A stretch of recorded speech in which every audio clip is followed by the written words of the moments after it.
Bonsoir à tous. Les pénuries de médicaments, vous connaissez. Vous aussi, vous avez dû faire 4 ou 5 pharmacies pour trouver des antibiotiques pour vous ou pour votre enfant.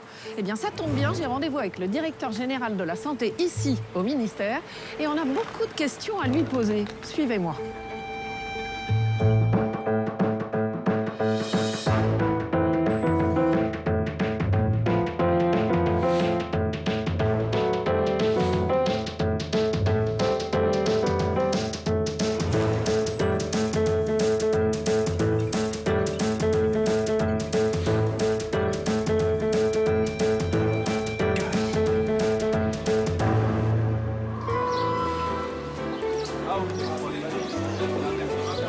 Imaginez un monde où, même dans les plus beaux moments de votre vie,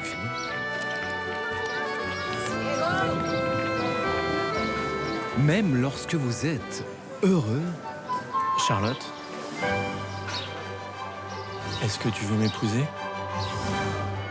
il manquerait l'essentiel. Un manque qui peut être vraiment L'entrecôte de monsieur. Merci. Auriez-vous un couteau, s'il vous plaît? Ah bon non, monsieur, nous n'avons plus de couteau. embêtant.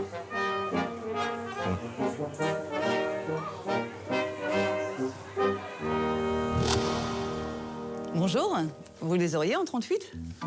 Alors, désolé, on ne les a plus qu'en 46. Un manque qui rend notre vie Je vous en prie, madame. moins confortable.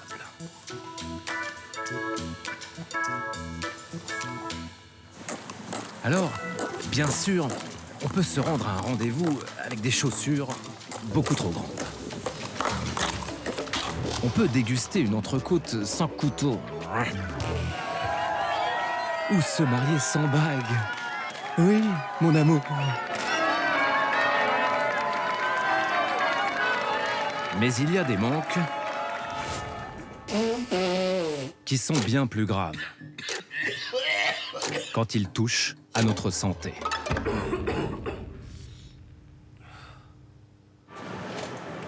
Dans chaque pharmacie de France, aujourd'hui, il manque des médicaments essentiels. L'hiver dernier, les autorités sanitaires comptabilisaient près de 5000 références en pénurie ou en tension. 5 fois plus qu'en 2018. Parmi les médicaments manquants, l'amoxicilline, l'antibiotique le plus prescrit en France. Elle soigne les angines et otites bactériennes, les sinusites, les abcès dentaires, alerte au manque d'amoxicilline en pharmacie. Nous manquons d'amoxicilline depuis 3 hivers déjà. Je suis désolé, l'amoxicilline c'est en rupture depuis plusieurs mois maintenant. L'amoxicilline soigne les adultes, mais aussi les enfants. Les pédiatres et les infectiologues s'alarment du manque d'amoxicilline. Il n'y en a pas. Très compliqué d'en avoir. Merci beaucoup. On en consomme environ 50 millions de boîtes chaque année. 13 laboratoires le commercialisent en France. Sa pénurie risque de déboucher sur une crise majeure de santé publique. Une crise majeure de santé publique, c'est pas rien. Où sont donc passées les boîtes de l'antibiotique dont nous avons tant besoin? Nous avons porté notre croix à la recherche de cette molécule essentielle. Des laboratoires qui les fabriquent, aux pharmacies qui les commercialisent, en passant par l'État, censé contrôler toute la chaîne d'approvisionnement. Qui est responsable de ce manque de médicaments? Nous allons tout d'abord quantifier cette pénurie d'amoxicilline, en sortant les grands moyens. Nous récupérons les adresses mail de 14 156 pharmacies françaises, plus de 2/3 des officines. En décembre 2023, nous leur envoyons un questionnaire intitulé « La réalité des pénuries de médicaments en France ». En moins de 2 semaines, près de 1200 pharmaciens nous répondent. Le résultat est sans appel. Fin décembre 2023, 47% d'entre eux disent ne plus avoir aucune dose d'amoxicilline pour enfants. Du sud au nord, d'est en ouest, tout le territoire est touché par la pénurie. 78% des pharmaciens indiquent même n'avoir aucune visibilité sur les livraisons à venir. La situation est absolument catastrophique. C'est très angoissant de faire une garde sans amoxicilline pour enfants. Les politiques et l'administration de la santé ne prennent pas en compte l'ampleur du désastre qui s'annonce. Des pénuries de médicaments, ça se traduit comment dans le quotidien des patients? En mars 2024, au moment de notre tournage, nous sommes toujours en pénurie d'amoxicilline. Près de Nice, un cabinet de pédiatrie nous a ouvert ses portes. La docteure Anna Boctor Bonjour, c'est Allo, vous l'avez quoi? voit une trentaine d'enfants malades chaque jour. Charlize a 4 mois et souffre d'une otite qui n'a fait qu'empirer. Salut mon petit chat. Allez, écoute, on regarde ton oreille, viens mon doudou. C'est bravo. Et effectivement, elle est toujours bien présente. Hein. Il y a une belle otite purulente, et effectivement, il n'y a pas de doute. Ouais. 5 jours plus tôt, alors que Charlize est en vacances près de Lille avec ses 2 mamans, un premier médecin lui prescrit de l'amoxicilline. Mais impossible d'en trouver, ni dans le Nord, ni pendant le trajet du retour vers Nice. Quand on est sorti du médecin traitant, on est allé directement à la pharmacie. Et ils nous ont dit, on n'en a pas, c'est pénurie. Donc du coup, j'ai fait au moins 9 pharmacies. 9 pharmacies, c'est énorme. Ah oui. On a fait presque tout le Pas-de-Calais. On a fait jusqu'à 53 bandes pour une pharmacie et absolument rien du tout. Ah ouais, non, on n'a pas trouvé du tout. On a fait toutes les pharmacies aussi du côté de Lyon, parce que du coup, chaque fois qu'on faisait des arrêts, on sortait, on allait essayer d'aller chercher une pharmacie. Même à Lyon, on a fait 2 pharmacies du coup quand on s'est arrêté et rien du tout. Ouais, non, pas d'amoxicilline. Rien. C'est dingue de ne pas trouver d'antibiotiques pour des bébés. C'est compliqué de ne pas pouvoir soigner ses enfants. Sans médicaments, l'otite de Charlize n'a pas été soignée. Et voilà. La pédiatre est obligée de lui prescrire une nouvelle dose d'amoxicilline. Et passe une bonne fin de journée. Les mamans de Charlize finiront par en trouver à la sortie de cette consultation. Bonne soirée, au revoir, à bientôt. Au revoir. Mais pour la pédiatre, les conséquences de cette pénurie peuvent être très graves. Si on n'utilise plus l'amoxicilline et qu'on utilise d'autres antibiotiques, on a un risque de ne pas être adapté aux bons germes, donc de ne pas être efficace sur l'infection en question. Et le deuxième risque, c'est que si on a un spectre trop large, donc on tape sur trop de bactéries en même temps, on induit des résistances. Et là, c'est néfaste pour la santé publique. Une médecin inquiète, des patients sans traitement, alors que nous l'utilisons depuis 50 ans et qu'il n'a jamais manqué jusqu'ici. Pourquoi donc ces ruptures d'approvisionnement? Dans le formulaire que nous avons envoyé aux officines, il semble y avoir un début de réponse. Les pharmaciens avancent spontanément un argument. Pour eux, le responsable de la pénurie, c'est le prix.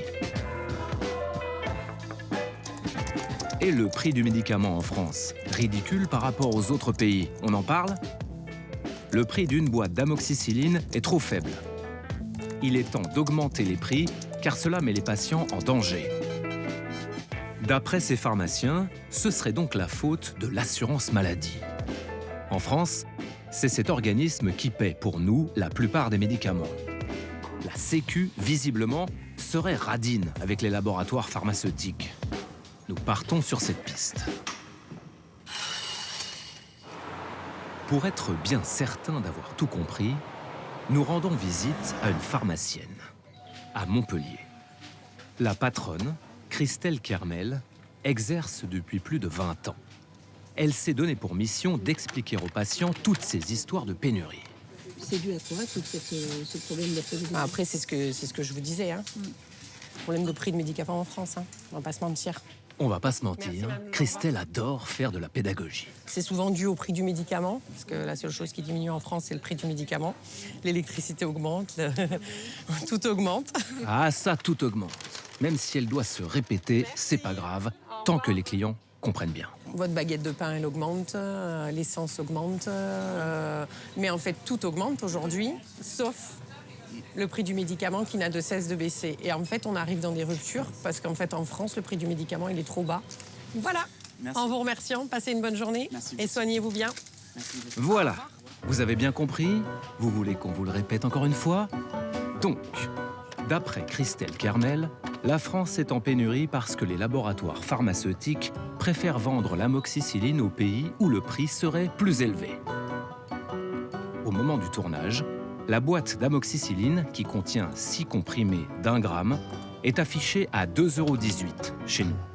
On va dire que les industriels vendent, enfin moi ça me paraît logique, au plus offrant. Vous avez, je vous dis n'importe quoi, 60 000 boîtes d'une référence. Si y a un pays qui vous en propose 2 € et que le pays d'à côté vous en propose 4, évidemment que vous allez vendre à celui qui vous en propose 4. C'est plein de bon sens, ça. Sauf que nous avons examiné la situation des pays voisins qui paieraient plus que nous. Et figurez-vous qu'eux aussi subissent de graves pénuries. En Espagne, alerte sanitaire sur le manque d'amoxicilline en pharmacie. En Grande-Bretagne, le Royaume-Uni et l'UE sont confrontés à d'importantes pénuries de médicaments. En Allemagne, pénurie de médicaments pour enfants, les pharmaciens tirent la sonnette d'alarme. Et en Italie, alerte des pédiatres, il manque de l'amoxicilline. Et là-bas aussi, l'argument avancé est celui des prix trop bas. En Italie, l'amoxicilline coûte trop peu cher. Au Royaume-Uni, les antibiotiques sont très peu chers. En Allemagne, les prix sont incroyablement bas. Et en Espagne, vous devinez? Si, es lo mismo. Les antibiotiques sont très bon marché et affichent même des prix jusqu'à 3 fois inférieurs à d'autres pays. Mais alors, qui pourrait avoir intérêt à répéter ce discours un peu partout? En France, cela fait des années qu'il nous est chanté par les responsables des laboratoires pharmaceutiques. Nos prix des spécialités françaises sont les plus bas des pays industrialisés. L'industrie pharmaceutique française a pratiquement les prix les plus bas du monde civilisé. Le prix en France, et je l'ai dit, est inférieur à la moyenne des prix qui sont constatés dans les autres pays européens. Aujourd'hui, ce discours n'a pas pris une ride. Il est même repris par le LEM, le principal syndicat des laboratoires pharmaceutiques en France, pour justifier les pénuries. Un matin de janvier 2024, ce lobby invite des journalistes dans un quartier chic de la capitale. Son président présente justement le plan du LEM pour lutter contre les pénuries de médicaments. Et là, on a comme une impression de déjà vu, ou plutôt de déjà entendu. Nous avons un problème économique dans la régulation du médicament. Et d'ailleurs, l'on observe, et l'observatoire que nous avions publié en mai dernier le montre, que nous avons les prix les plus bas d'Europe. À l'issue de la conférence, le LEM nous invite à échanger avec un certain Thomas. Thomas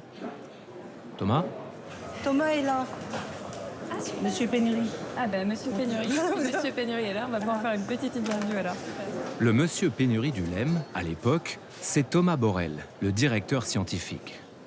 Pour lui, les pénuries sont un problème multifactoriel. Mais devinez quelles raisons il donne en premier lieu pour les expliquer. On a regardé précisément le différentiel de prix entre la France et les 4 pays de référence que sont l'Allemagne, le Royaume-Uni, l'Italie et l'Espagne est de 20% en défaveur de la France. 20%, on est moins cher. On est 20% moins cher. D'ailleurs, c'est connu, tout le monde le sait, les prix des médicaments en France, en particulier des médicaments anciens matures, sont moins chers en France que dans ces pays de référence que je viens de citer. C'est une réalité que personne ne discute, je veux dire, c'est une réalité factuelle. Comme cette réalité factuelle leur tient à cœur, le LEM a décidé de commander une toute nouvelle étude à un cabinet de conseil.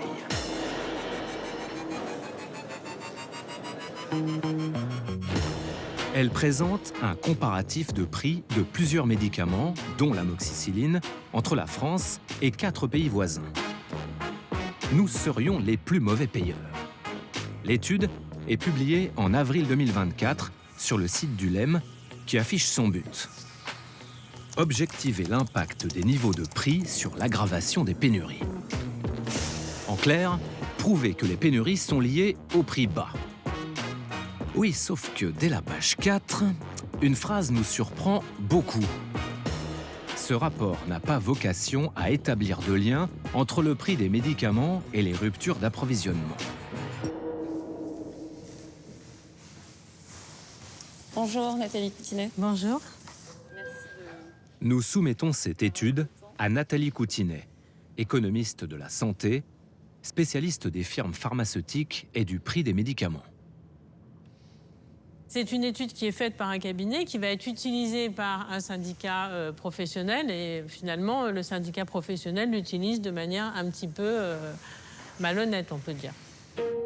Si l'économiste est catégorique, c'est parce que comparer les prix des médicaments entre les pays, c'est impossible à cause d'un système de remise.